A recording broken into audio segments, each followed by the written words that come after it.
दोस्तों, पवन सिंह और ज्योति सिंह को मनाने में सबका तेल निकल गया। हालांकि जितने भी सेलिब्रिटी हैं और जितने भी इनके रिलेशन में के लोग हैं, सब लोग मिलकर मना रहे हैं ज्योति सिंह और पवन सिंह के, लेकिन ये लोग मानने के लिए तैयार नहीं हैं। तो चलिए वीडियो में और कुछ जानते हैं। अगर आप चैनल पर नए होंगे तो चैनल को सब्सक्राइब करिए, आप बगल वाला जो घंटा के निशान उसे दबा दीजिए।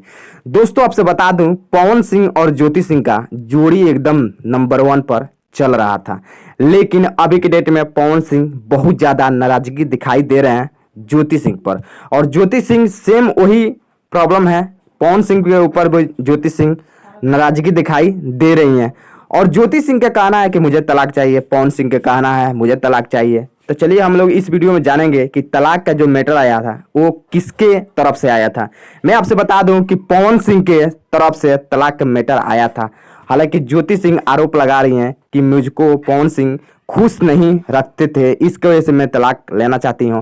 और पवन सिंह का कहना है कि ज्योति सिंह मुझसे खुश नहीं थी, इसकी वजह से मैं तलाक इससे लेना चाहता हूं। और ये बताइए दोस्तों, पवन सिंह और ज्योति सिंह तो तलाक ले लेंगे, ठीक है, लेकिन इनका जो बच्चा है उसको कितना ज़्यादा प्रॉब्लम होगा आप समझ सकते हैं। आप भी अगर किसी माँ के बेटे होंगे तो आप खुद समझते होंगे कि ज्योति सिंह और पवन सिंह तो अलग हो जाएंगे, लेकिन इनका जो लड़का है इनका कितना ज़्यादा प्रॉब्लम होगा आप लोग खुद समझ सकते हैं। कमेंट करके बताइए कितना ज़्यादा प्रॉब्लम होगा। चैनल पर नए होंगे तो चैनल को सब्सक्राइब कर लीजिए।